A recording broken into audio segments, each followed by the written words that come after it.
Everyone, कैसे हैं आप सब। आई होप सभी बच्चे बहुत बढ़िया से मेहनत कर रहे होंगे और सभी बच्चों को क्लासेस बहुत अच्छे से समझ में आ रही होगी।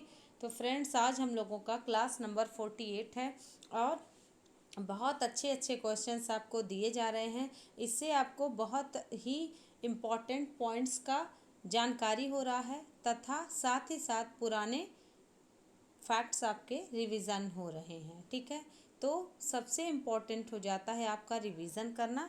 तो बच्चों, जैसे आप मेहनत कर रहे हैं वैसे ही मेहनत करते रहिए और अपना प्यार और विश्वास बनाए रखिए। तहे दिल से धन्यवाद आपको इतना सपोर्ट करने के लिए। तो चलिएगा पहले क्वेश्चन पे अपने आते हैं। आज का अपना पहला क्वेश्चन प्रीपोजिशन से स्टार्ट होता है। Pick out the correct preposition from the option given below each of sentences so as to complete them। ये इंस्ट्रक्शन आपके लिए बनाया गया है। आपको बताना पड़ेगा कि ये चार ऑप्शंस दिए हैं, सुटेबल प्रीपोजिशन क्या होगा। फर्स्ट है आपका सेंटेंस, देखिए, we did not get home. इसके बाद आप कह रहा है 2 AM। तो आपको है हम घर नहीं पहुँचे अब 2 बजे समय दिया है। आपको पता है ऑन, आफ्टर, टिल और टू चार ऑप्शंस दिए गए हैं। ओके, तो कौन सा यहाँ पर टू के पहले सुटेबल बैठ रहा है।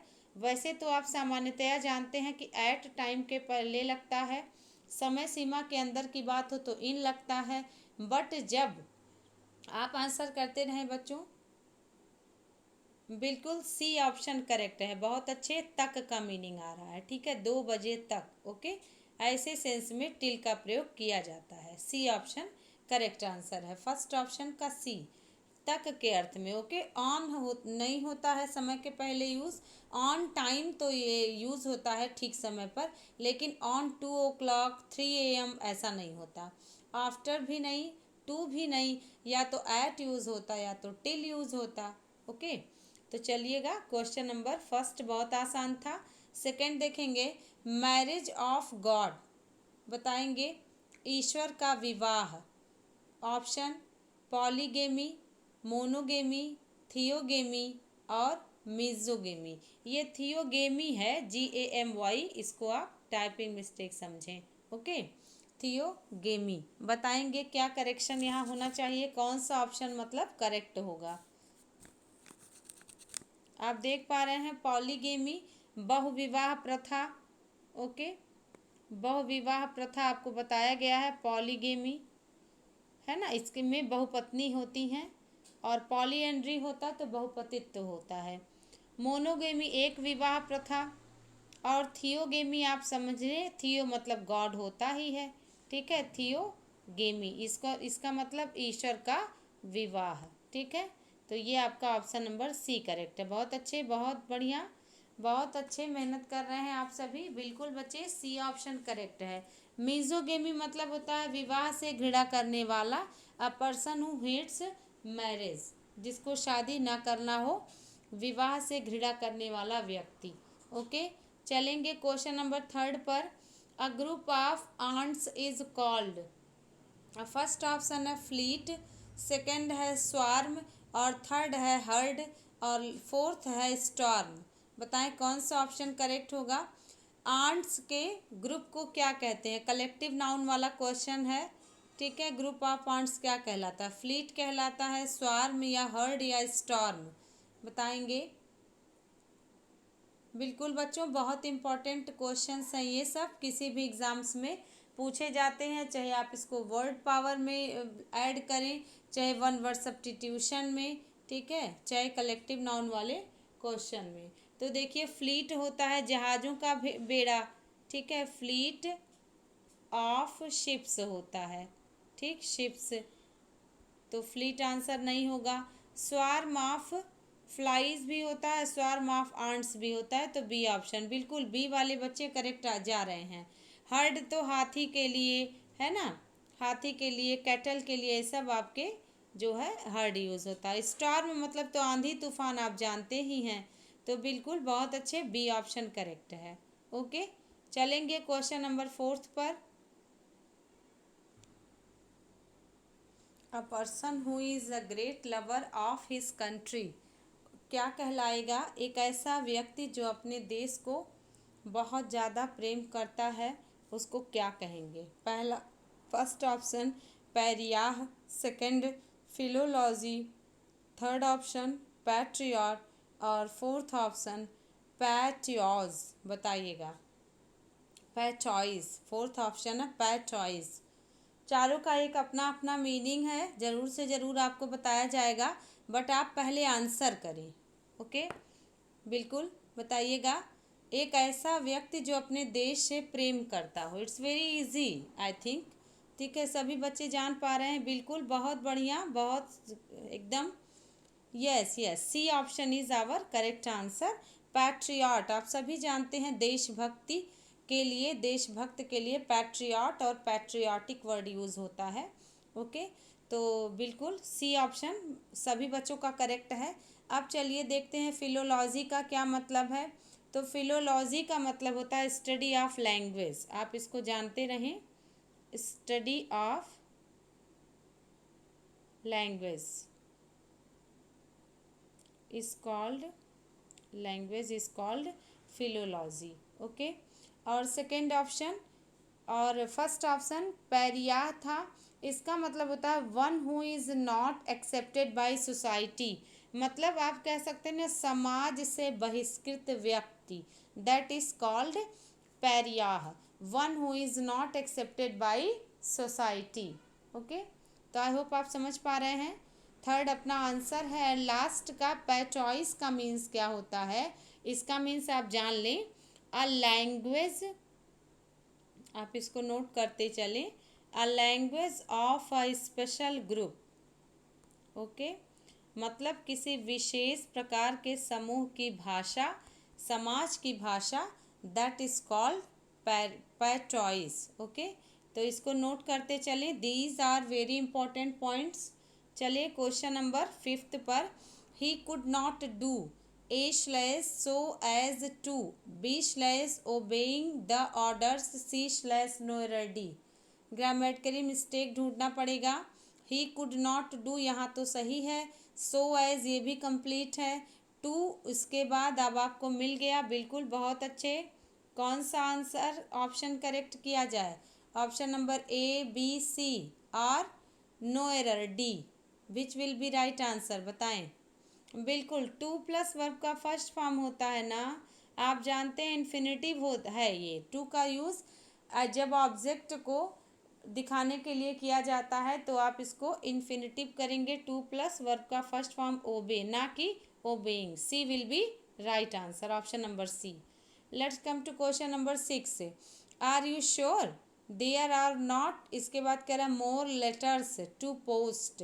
तो बताइएगा, are you sure there are not, इसके बाद much more letter, any more letter, very more letter या लिटिल मोर लेटर।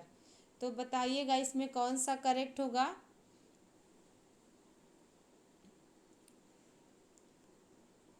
एनी मोर, बहुत अच्छे, बिल्कुल बी आंसर, बहुत बढ़िया। बिल्कुल, बी आंसर करेक्ट आंसर है। बहुत अच्छे से आप प्रयास कर रहे हैं, ऐसे ही बनाए रखिए, है ना। प्रैक्टिस करते रहेंगे तो हमेशा कन्फ्यूज़न आपका दूर ही रहेगा, दूर ही रहेगा और आपके पास नहीं आएगा। एनी मोर आप कहते नहीं हो, मच मोर एक साथ लगाएंगे नहीं, वेरी मोर आपने कहीं पढ़ा नहीं होगा। लिटिल का प्रयोग हमेशा अनकाउंटेबल के लिए होता है, लेटर तो काउंटेबल है। तो आप समझ पा रहे हैं कि बाकी ऑप्शंस क्यों इनकरेक्ट हैं और बी ऑप्शन क्यों करेक्ट है। चलिए आगे बढ़ जाएं। क्वेश्चन नंबर 7, वी, इसके बाद देखेंगे नॉट इंटरफेयर, फिर से फिल इन द ब्लैंक है, अदर पीपल्स लाइव्स। बताइए क्या कंप्लीट करेंगे? We should not interfere in to other people's lifes, या we should not interfere in other people's life, या we need not interfere in to other people's life, या we must not interfere at other people's life. कौन सा नहीं होगा पहले तो आप ये बताएं। नहीं बताएं, नहीं वाला आंसर करें बच्चों।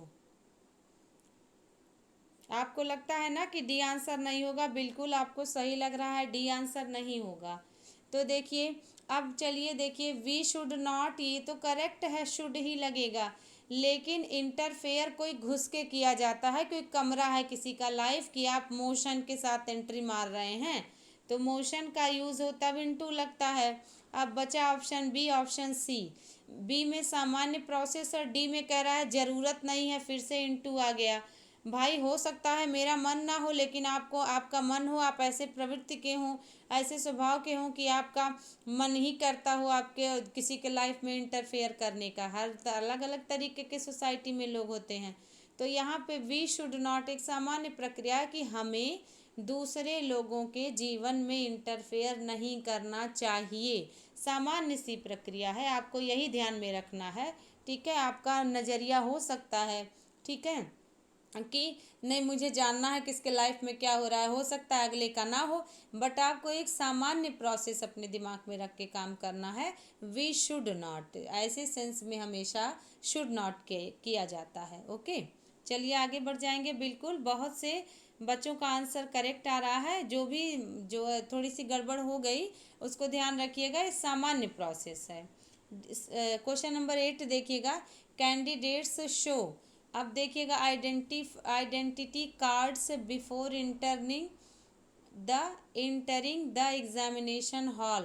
कैंडिडेट्स, अब कैंडिडेट्स क्या है, ये प्लूरल है, तो प्लूरल है तो आर शो करेक्ट होगा। दूसरा देखिएगा, दूसरे वाले ब्लैंक में देयर आइडेंटिटी कार्ड। अब आपको देखिए कौन सा नहीं होगा, ये जो देयर है, ये देयर उनका के अर्थ में आ रहा है ना, तो यही वाला देयर होगा। इसका मतलब ए ऑप्शन भूल जाएं। अब बी और सी और डी होगा। अब बी सी डी में से आप देखें, तीनों में T H E I R दिया है, लेकिन अगर आप देखें कैंडिडेट्स को दिखाया जाएगा कि कैंडिडेट्स अपना आइडेंटिटी कार्ड अंदर जाने से पहले दिखाएंगे। जाहिर सी बात है कैंडिडेट दिखाएंगे, तो यहाँ दिखाया जाएगा गलत हो गया, पैसिव वॉइस बन जा रहा था, शोड को आपका शोन हो जाता, ये गलत है, यहाँ हुआ भी नहीं है प्लस ये गलत भी है। मस्ट देयर, तो यहाँ पर देखिए मस्ट देयर शुड देयर, अब यहाँ पे कंफ्यूजन हो सकता है। यहाँ पर अगर आप शुड करेंगे तो यहाँ पे आपको क्या है, ये सामान्य प्रोसेस है, बट यहाँ जरूर दिखाना है उनको। एक मतलब आप क्या कर रहे हो, जरूर के सेंस में आप कह रहे हो ना, ये तो आप राय दे रहे हो, यहाँ का मतलब जब मन दिखाओ मन हो ना दिखाओ, लेकिन जरूर दिखाना होता है आइडेंटिटी कार्ड जाने से पहले। तो यहाँ पर क्या हो जाएगा, सी ऑप्शन करेक्ट होगा। आप समझ पा रहे हैं ना कि जब कभी भी आपको भी एग्जाम में ऐसे कन्फ्यूज़न होगा कि अरे यहाँ तो मस्ट भी दे दिया, शुड भी दे दिया, व्हाट कैन आई डू, तो आपको बस यही देखना है कि सेंटेंस किस प्रकार का है। तो जरूर के सेंस में अनिवार्यता है ना, that's why option C will be right answer. Okay, question number 9 देखें। डैश कह रहा है has a strong dislike for women. पहला कह रहा है मतलब महिलाओं से नफरत करने वाला, महिलाओं को सख्ती से नापसंद करने वाला, मीजेंथ्रोपिस्ट या फिलोलॉजिस्ट, या आप क्या करेंगे, मीजोगाइनिस्ट या पॉलीगाइनिस्ट, बताइए। देखिएगा बस आपको ध्यान रखना है, मीज़ो मतलब नफ़रत होता है ना, मीज़ो मतलब नफ़रत, या माइजेन मतलब नफ़रत। यहाँ पर ये ग्रीक भाषा का शब्द है, इसका मतलब हेट होता है, और पॉली कहीं हो तो इसका मतलब होता है मल्टी, यानी कि बहु। ओके, ढेर सारा पॉली होता है। और अगर गेमी कहीं पर दिया हो तो आपको गेमी का मतलब होता है मैरिज। ओके, यानी विवाह, तो यहाँ पर ये भी नहीं होगा। अब देखिए एंथ्रो कहीं दिया हो तो इसका मतलब ह्यूमन बीइंग होता है, और आईएसटी दिया हो तो पर्सन। अब आपने आंसर ढूंढना है डिसलाइक वाला, तो यानी बी ऑप्शन और डी ऑप्शन नहीं होगा। ए ऑप्शन और सी ऑप्शन की बात करें तो आपको बता दें हम, गायनी या गायनो मतलब होता है स्त्री यानी महिला, लैटिन भाषा में गायनो का मतलब स्त्री होता है, गायनोकोलॉजी होती है ना, स्त्री रोग संबंधी जो है चिकित्सा करने वाले डॉक्टर को बोलते हैं। तो यहाँ पर सी ऑप्शन करेक्ट होगा। ओके, तो अगर आपको नहीं भी आए तो आप इन जो है प्रीफिक्स और सफिक्स का मीनिंग भी जो कि अक्सर करके बताते रहते हैं हम, तो आप इसको देख सकते हैं। बहुत अच्छे, लगभग सही सभी बच्चों का आंसर करेक्ट आ रहा है। क्वेश्चन नंबर 10 देखेंगे। Complete the following sentence with the suitable adverb clause. I use to play cricket, आपको कंप्लीट करना है। मैं क्रिकेट खेला करता था। जब, अब आपको जब दिखाना है तो आप चारों ऑप्शंस में व्हेन है, तो आप देख पा रहे हैं when I had been young, और when I was being young, या व्हेन आई एम यंग। तो सी तो बिल्कुल नहीं होगा, ठीक है, सी ऑप्शन बिल्कुल नहीं होगा, क्योंकि यहाँ पर जब आप पास्ट हैबिट की बात करते हैं और फिर वो डिसकंटिन्यूड हो जाती है, तो आप कहते हो ना मैं यहाँ रहता था, मैं यहाँ रहा करता था, जाया करता था, खेला करता था। ऐसे सेंस में आपको यूज़ करना पड़ता है हमेशा यूज टू प्लस वर्ब का फर्स्ट फॉर्म। तो जब मैं छोटा था, सीधे सीधे आप आंसर करेंगे डी ऑप्शन, बिल्कुल सी वाले बच्चे करेक्ट हैं। जब मैं छोटा था या तो क्या करता था, क्रिकेट खेला करता था। अगला क्वेश्चन देखें, क्वेश्चन नंबर 11। ऐसे क्वेश्चंस एग्जाम में पूछे जाते हैं, these are very important questions, okay. और fill in the blank with the suitable conjunction. ये एक प्रोवर्ब है, तो ध्यान रखिएगा फ्रेंड्स, ये प्रोवर्ब है और ये एग्जाम में पूछा जाता है, ओके। तो प्रोवर्ब मतलब आप जानते हैं ना, कहावत होती है जिसको हिंदी में या इंग्लिश में हूबहू रखा जाता है, उसको हम चेंज नहीं कर सकते। तो लुक, अब क्या करना है, before you leave, after you leave, and you leave, या इफ़ यू लीव, बताइएगा। यहाँ पर आपने एक कहावत हिंदी में सुनी होगी ना, चादर जितनी हो पैर उतना ही फैलाओ, उसी को इंग्लिश में कहते हैं look before you leave, okay. Before you leap, यानी कूदने से पहले एक बार देख लो।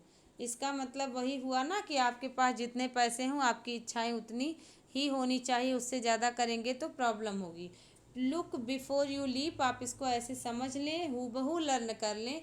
फिल इन द ब्लैंक्स में या करेक्शन में 4 ऑप्शन दे देता है, जैसे फिड अप विथ यू वाला ऑप्शन मैंने आपको करवाया था, इस तरीके से तो आपको कंप्लीट करना पड़ता है। तो आइडियम्स एंड फ्रेजेस वाले क्वेश्चंस भी एग्ज़ाम में आते हैं, तो आपको हर तरीके से तैयार रहना होगा, ओके, बिल्कुल। Let's come to question number 12। Jupiter was the largest A slash planet in the B slash solar system C slash no error D. इसमें कौन सा एरर है बताएंगे, which part contains error. Jupiter was the largest planet in the solar system. बृहस्पति ग्रह आप कहते हैं ना हिंदी में, तो ये सोलर सिस्टम ये क्या है, ये एक आपका भौगोलिक घटना है।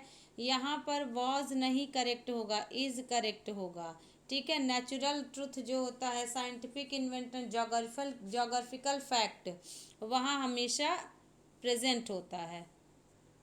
क्वेश्चन नंबर 12 कंप्लीट हुआ, बहुत अच्छा आंसर जा रहा है आप सभी का। क्वेश्चन नंबर 13 देखें, find the correct sentence. Many a man want to be rich overnight, second option. Many a man wants to be rich overnight, third option. Many a man wanted to be rich overnight, and last one is none of the above. आपको बताना पड़ेगा many a man wants, इसको ध्यान रखना पड़ेगा। ऐसे sentences मैंने practice पहले करवाए हैं, ठीक है। तो आपको ध्यान रखना पड़ेगा क्या रूल आपने सीखा था।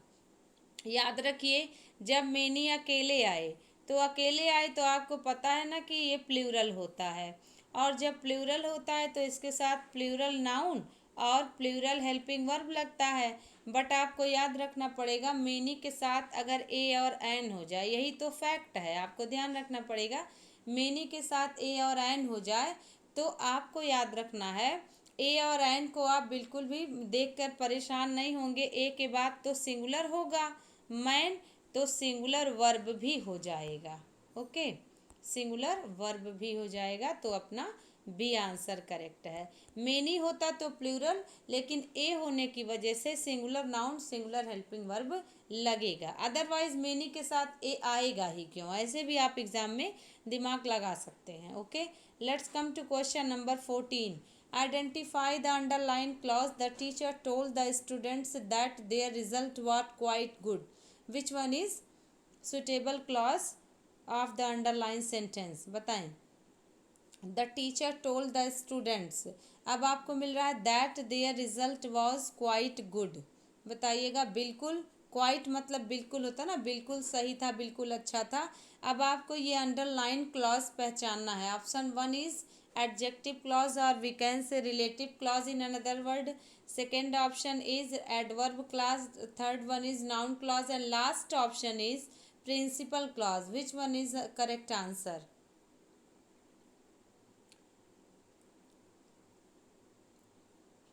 देखिएगा, आपको बस यही ध्यान रखना पड़ेगा कि ये जो दैट है, ये दैट कौन सा क्लॉज है। आपको बताया गया है कि एडवर्ब क्लॉज में दैट का प्रयोग होता नहीं, प्रिंसिपल क्लॉज में दैट का प्रयोग होता नहीं। प्रिंसिपल क्लॉज मतलब स्वतंत्र सेंटेंस। ओके, अब किस में होता है? या तो नाउन क्लॉज में होता है, आपको बताया गया, या तो एडजेक्टिव क्लॉज में होता है जिसको हम लोग रिलेटिव क्लॉज कहते हैं, क्योंकि ये रिलेशन बनाता है। ओके, अब देख पा रहे हैं आप कि यहाँ ये दैट क्या कर रहा है, नाउन का काम कर रहा है या एडजेक्टिव का काम। तो देखिए, अध्यापक ने बच्चों से बताया, इसके बाद आप कह रहे हो दैट। अब दैट मतलब कि क्या बताया, तो यहाँ पर ये कि क्या, ये ऑब्जेक्ट की तरह यूज कर रहे हो ना, ऑब्जेक्ट ऑब्जेक्ट जो है ऑफ द सेंटेंस। तो नाउन क्लॉज एडजेक्ट ऑब्जेक्ट की तरह, सब्जेक्ट की तरह काम करते हैं। तो ये आपका क्या, तो आंसर मिल रहा है that there result was quite good. ये पूरा नाउन की तरह काम कर रहा है, दैट्स वाई नाउन क्लॉज इसका आंसर होगा। एडजेक्टिव तब होता जब विद्यार्थियों के बारे में बात करता, विद्यार्थियों को बताया कि, ना कि उन विद्यार्थियों की बात कर रहा है कि विद्यार्थी के अंदर बाहर ही की या कोई पॉजिटिव या नेगेटिव बातें हैं। ओके, तो आप समझ पा रहे हैं कि क्यों नाउन क्लॉज आंसर होगा। आगे बढ़ जाइएगा। Question number 15, identify the underlined clause I can not work. आपको ये पहचानना है कि अंडरलाइन वाला जो क्लॉज है वो कौन सा ऑप्शन करेक्ट है। पहला ऑप्शन देख लें, एडजेक्टिव क्लॉज या रिलेटिव क्लॉज, दूसरा एडवर्ब क्लॉज, तीसरा नाउन क्लॉज और चौथा प्रिंसिपल क्लॉज।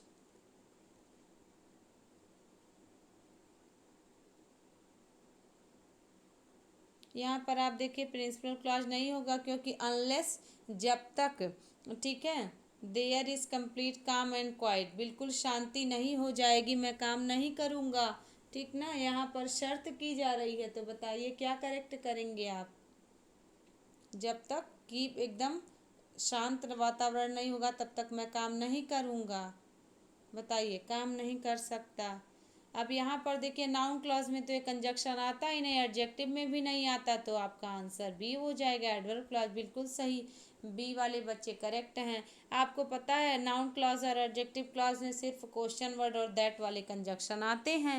ओके, बाकी जो है सबऑर्डिनेटिंग कंजक्शन के तीसरे वाले, जैसे अनलेस, अनटिल, इफ, इसके बाद whether, as soon as, no sooner, since, as, so that, ये सब जो होते हैं, बिकॉज, बिफोर, ये सब आपके आएंगे एडवर्ब क्लॉज में। चलिएगा 16 को नंबर क्वेश्चन देखेंगे। What is the correct term for the statement given below. बताइएगा, a place that provides refugee, यहाँ पर क्या करेक्ट किया जाए? एक ऐसा स्थान जहाँ शरणार्थियों को या आश्रय पाने वाले को रखा जाए। ऑर्फेनेज कहेंगे, जेल कहेंगे, एसाइलम कहेंगे कि केज कहेंगे? बताइए,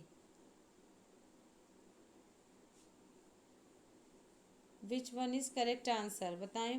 केज मने पिंजड़ा होता है, आंसर होगा नहीं। जेल भी नहीं होगा आंसर। ऑर्फेनेज मतलब अनाथ आश्रम होता है। और शरणार्थी नहीं, यहाँ तो वृद्ध लोग, अनाथ लोग रहते हैं। ठीक है, तो यहाँ पर आपका एसाइलम करेक्ट होगा, सी, है ना। मानसिक रूप से विकृत व्यक्ति जिसको ल्यूनाटिक कहते हैं, यानी पागल, जिसको आपके मतलब जो है लोकल एरिया में लोग कहते हैं ना, बट मानसिक रूप से विक्षिप्त व्यक्ति जिसको पागल की संज्ञा दी जाती है, ऐसे व्यक्तियों को भी एसाइलम में रखा जाता है और शरणार्थियों को भी एसाइलम में रखा जाता है। तो asylum is the correct answer. Okay, चलेंगे question number 17। The word that closely resembles disagreement in meaning is, मतलब डिसएग्रीमेंट का सिनोनिम क्या है? इसको पूछने का तरीका, क्लोजली रिजेंबल मतलब बहुत निकट सदृश वाला शब्द। डिसेंट होगा, एसेसिनेशन होगा, इंटेलेक्चुअल होगा या रेयर होगा, बताएंगे। बहुत आसान है। रेयर मतलब दुर्लभ, इंटेलेक्चुअल मतलब बौद्धिक, एसेसिनेशन मतलब होता है, एसेसिनेशन मतलब निर्मम हत्या, राजनीतिक कारणों से हत्या। ठीक है, इस तरीके से आपको मिल जाएगा। तो अपना आंसर ए करेक्ट होगा। बिल्कुल, बहुत अच्छे। ए डिसएग्रीमेंट मतलब आपकी सहमति ना बने, और सिनोनिम पूछा ही है, बहुत बढ़िया। ए ऑप्शन करेक्ट है, बहुत से बच्चों का करेक्ट है। क्वेश्चन नंबर 18 देखेंगे। What is the meaning of on the alert का क्या मीनिंग होगा? पहला ऑप्शन रेडी टू ईट, खाने को तैयार। दूसरा रेडी टू एक्ट, काम करने को तैयार। तीसरा डिफेंड ऑन पुलिस, पुलिस से मतलब बचाव। और चौथा है डिफेंड ऑन अदर्स, मतलब लोगों से बचाओ, दूसरों से बचाओ, रक्षा। तो कि ऑन द अलर्ट का मतलब आप सीधे सीधे लर्न कर लें, बिल्कुल आंसर भी देते रहें। B option ready to act, बिल्कुल बच्चों बी ऑप्शन करेक्ट है। यानी कि ऑन द अलर्ट का मतलब एकदम बस आज्ञा मिली नहीं कि काम को दौड़ पड़ो, ऐसे लिए idiomatic expression on the alert use होता है, ready to act. Okay, depend on police, depend on other, ready to eat, खाने को तैयार, ये सब आंसर नहीं होगा, B. Okay, question number 19। Change the following sentence into indirect speech. Ram said good morning sir. पहला option, Ram wished a good morning to sir. Second, Ram said sir good morning. Third, Ram declared it was a good morning. Ram wished his sir a good morning. बताइएगा। बस आपको इतना ध्यान रखना है कि ये विश है, यानी कि ऑप्टेटिव सेंटेंस है, और ऑप्टेटिव सेंटेंस में आपको पता है सेड या सेड टू विश्ड में चेंज करते हैं, तो बी ऑप्शन अपना आंसर नहीं होगा। ठीक, अब आपको क्या देखना, डिक्लेयर मतलब घोषणा करना, मतलब उनके कहने से ही गुड मॉर्निंग हो जाएगी, घोषणा करेंगे नहीं ना। तो आपका विश यानी कि किसी को घोषित नहीं किया जाता, ये विश किया जाता है। ओके, तो अब आपका ए या डी में से कोई एक होगा। तो अब ये देखा जाए, Ram wished a good morning to sir, ये जो टू है वो बाद में नहीं लगना चाहिए था। ठीक है, ये इसलिए पहला ऑप्शन गलत हो गया, तो डी ऑप्शन करेक्ट है। राम विश्ड हिज सर अ गुड मॉर्निंग, क्योंकि ये जो बाद में सर आया है यही वही यहाँ का ऑब्जेक्ट है। ओके, तो चलिए आगे बढ़ जाएंगे। क्वेश्चन नंबर 19 का डी ही क्यों आंसर है, ये आप समझ पा रहे होंगे। फिर भी कोई डाउट हो जाता है तो हर बच्चे का अपना तरीका होता है बात को समझने का, तो ज़रूर से ज़रूर पूछेंगे तो आपको रिस्पॉन्स किया जाएगा। क्वेश्चन नंबर 20 देखेंगे। Choose the correct name of the punctuation mark of the sentence given below in brackets. आपको उस पंक्चुएशन मार्क को पहचानना है जो ब्रैकेट में दिया हुआ है। God made the country, man made the town, इस तरीके से होता है ना, बट ये सेंटेंस ऐसे ही है, God made the country man the town. ये से जो है कोलन है कि कॉमा है कि सेमी कोलन है या इन्वर्टेड कॉमा है। तो आपको सीधे सीधे पता है ना कि ये जो है ये आपका कॉमा भी नहीं है और इन्वर्टेड कॉमा भी नहीं है, तो आपका बी और डी ऑप्शन गलत हो गया। अब कोलन और सेमी कोलन में आप कंफ्यूज हैं, तो आप देख लें, ऐसे इसको कहते हैं कोलन और ऐसे करके हो तो इसको कहते हैं सेमी कोलन। ओके, कोई कंफ्यूजन नहीं है, सी आंसर करेक्ट है। बहुत अच्छे, सी आंसर करेक्ट है, बहुत बढ़िया।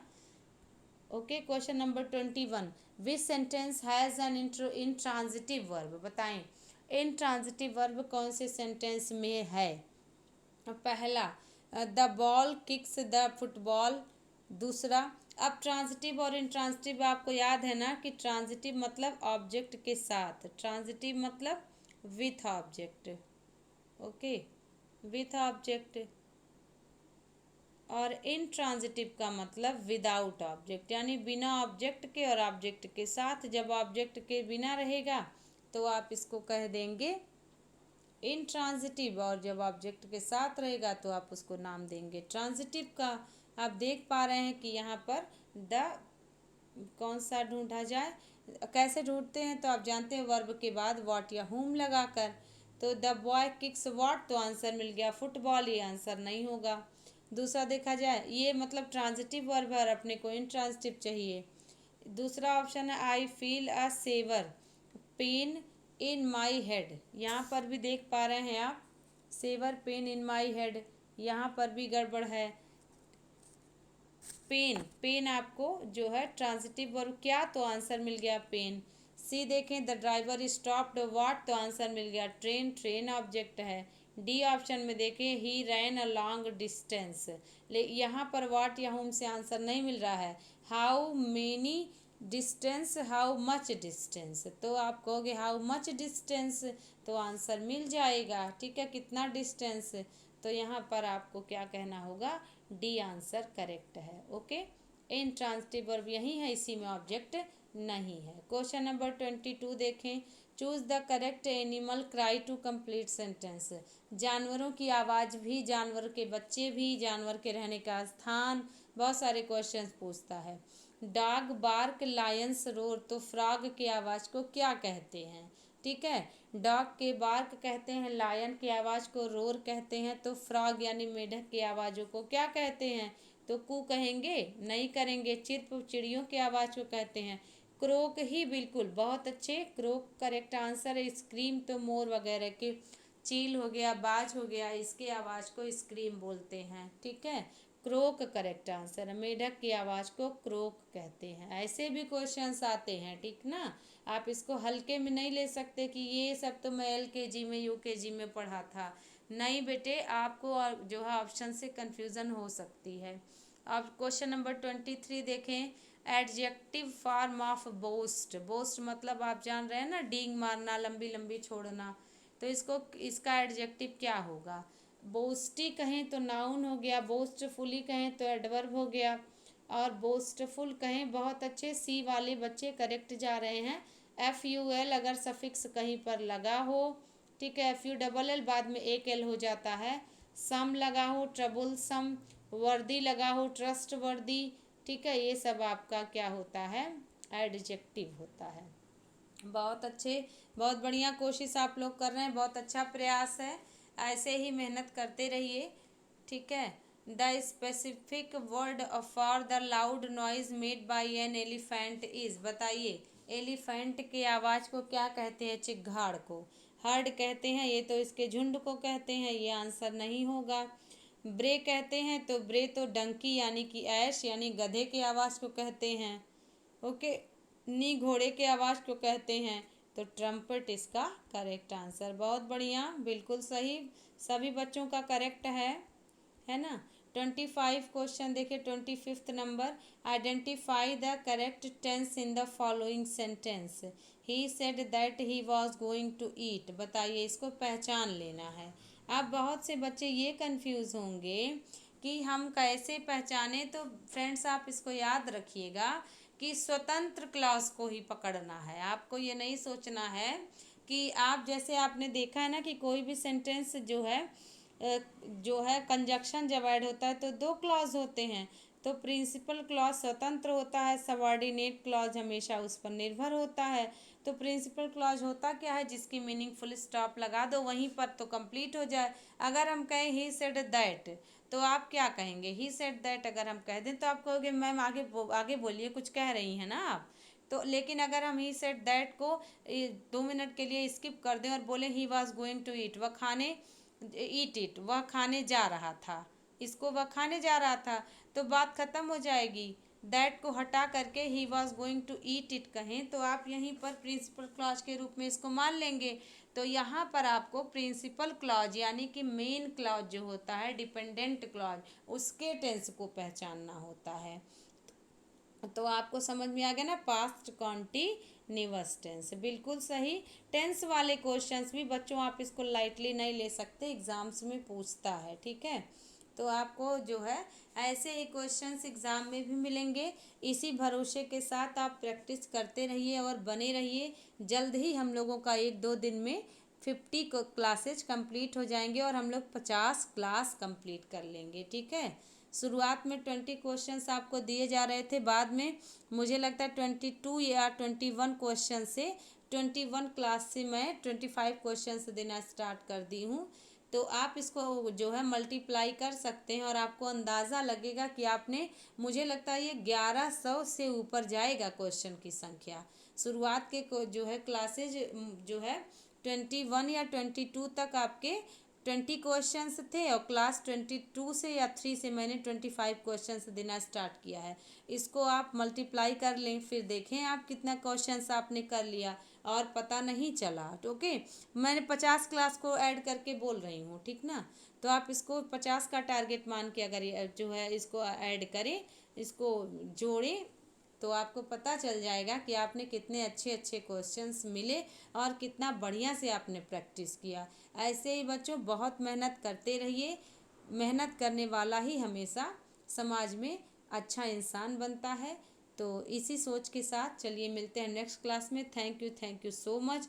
ज़रूर से ज़रूर वीडियो को लाइक कर दें और बच्चों अपना एक्सपीरियंस, अपना अनुभव, अपनी पॉजिटिविटी बनाए रखें। मिलते हैं नेक्स्ट क्लास में। Thanks a lot.